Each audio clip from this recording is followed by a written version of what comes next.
কিছু কিছু ads manager আছে, বিজনেস ম্যানেজার আছে, যেগুলোতে অনেক দিন ধরে ক্যাম্পেইন চালানো হয়েছে। তারপরে আর দেখা গেছে থ্রেশহোল্ড থাকে $1,000, $3,000, $10,000 এরকম। মানে হিউজ বাজেটের অ্যাড ক্যাম্পেইন চালানো হয়েছে, অথবা অনেক লং টাইম ধরে ক্যাম্পেইন চালানো হচ্ছে, এরকম টাইপের ইয়াগুলো অ্যাডস ম্যানেজারগুলো অথবা এরকম টাইপের বিজনেস ম্যানেজারগুলো এটা চওড়া মূল্যে সেল হয়। এটা কারণ হলো কি, কারণ হলো আপনার যখন কোনো একটা অ্যাক্টিভ অথবা যখন কোনো একটা, যেমন ধরেন আমার অ্যাডস ম্যানেজার থেকে, আমার এই যে অ্যাডস ম্যানেজার থেকে আমি এখন অ্যাড রান করি, ওইটাতে আপনার $2,000 মতো খরচ হয়েছে, বেশি খরচ হয় নাই। ওইটাতে তাও অ্যাড রান করলে আমার কিছু সিস্টেম মাথায় চলে আসছে, মানে আমার ক্যাম্পেইনের জন্য। ওগুলো যখন আমি ফলো করি, মানে মোটামুটি সেলস আসে, না আসে না এরকম না, আসে, ভালোই আসে, খারাপ না। তারপরে দেখা গেছে আপনার ধরেন আরেকটা অ্যাডস ম্যানেজার আছে, ওইখানে আমার ওইটাতে প্রায় 30,000 না $24,000 খরচ হয়েছে, প্রায় 25 লাখ প্লাস। তারপরে আরেকটা অ্যাডস ম্যানেজার আছে, এখানে প্রায় $8,000। তো এটা বলার কারণ হলো, যখন আমি এই $25,000 যেটাতে খরচ হয়েছে, মানে $22,000 প্লাস, ওইটাতে যখন ক্যাম্পেইন করি, ওইটাতে আমি কোনো টার্গেটই করি না, মানে টার্গেটিং করাই লাগে না, জাস্ট অ্যাড সেট আপ করে দিলেই হয়ে যায়, সেল চলে আসে, মানে ভালো সেল আসে।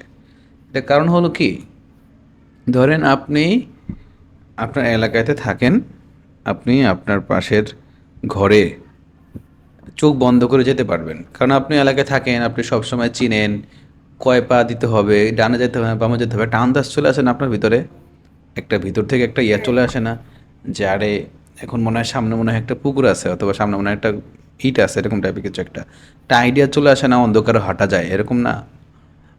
তো সেম টাইপ হলো এখানে, যখন আপনি নতুন কোনো ঘরে আসেন, সেটা আপনি কিন্তু আইডিয়া করতে পারতেছেন না সামনে কি ইট আছে নাকি কাঠ আছে। যখন আপনি পুরাতন কোনো একটা মানে বিজনেস ঘরে চলে আসেন, তো আপনি যেখানে থাকেন, অলরেডি থাকছেন হিউজ টাইমে, তখন আপনাকে কাউকে বলতে হবে না এখানে পশ্চিম কোন দিকে উত্তর কোন দিকে, রাইট? সেম টাইপটাই হলো অ্যাডস ম্যানেজারে কাজ করে, যখন এটাতে হিউজ ক্যাম্পেইন রান করা হয়। যেমন ধরেন আমি রিসেন্টলি একটা অ্যাডস ম্যানেজার খুলছি আমার ইসমাইল বাজার বিজনেসের জন্য। আচ্ছা আমি আপনাকে দেখাই আমার ওয়েবসাইট, এটা হলো আমার একটা সেকেন্ড একটা ওয়েবসাইট। তো এইটার ভিতরে যে রিসেন্টলি আমি যখন অ্যাডটা রান করছি, মানে অ্যাড রান করছি, ওইখানে আমার ডেলি বাজার ছিল $25। তো কী হয়েছে, আমার $25 প্রথম দিন কোনো সেলস আসে নাই, $25 একটা সেলস আসছে, মানে একটা সেলস, আমার প্রোডাক্টের দাম হয়েছে যে $1,500, আমার সেলস আসছে 2,000 টাকা প্লাস খরচ হয়েছে। তারপর দ্বিতীয় দিন কী হয়েছে, দ্বিতীয় দিনও এরকম 2টা সেল আসছে, 3টা সেল আসছে। তৃতীয় দিন গিয়ে আমার সেল আসতেছে $1 নিচে। তারপর দিন গিয়ে আমার সেল আসতেছে অ্যাভারেজ ওকে ফাইন $1 মধ্যে। এটা এটা কারণটা কি? ওই যে আপনার অ্যাক্টিভিটি, আপনি প্রথমে কিছু স্পেন্ড করছেন, আপনি অ্যাডস ম্যানেজারটা বুঝতে পারতেছে। আর নর্মালি অ্যাডস ম্যানেজারগুলো অথবা অ্যাডস ম্যানেজারের যে এআইগুলো পারফর্ম করে, এটা নর্মালি 3 থেকে 4 দিন সময় লাগে অপটিমাইজ হতে, ঠিক আছে? তো এই জন্য আসলে যখন আমরা নতুন অ্যাডস ম্যানেজার অ্যাডগুলো রান করি, এটা অনেক সময় মানে অনেকটাই ইয়ে হয়, সময় লাগে অপটিমাইজ হতে হতে।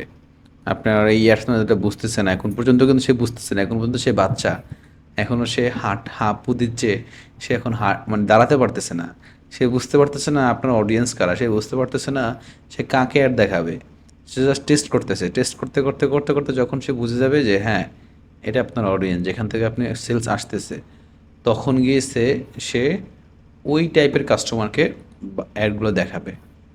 তো এইটার জন্যই ওই যে অ্যাডস ম্যানেজারকে বোঝার জন্য, এইটুকুর জন্যই হলেও আপনার অন্তত কিছু ডলার এখানে মানে স্পেন্ড করে বোঝা উচিত যে ওকে ফাইন, আমি এখান থেকে এটা মানে অডিয়েন্স অ্যাডস ম্যানেজারগুলো বুঝতে পারি, এরকম কিছু একটা।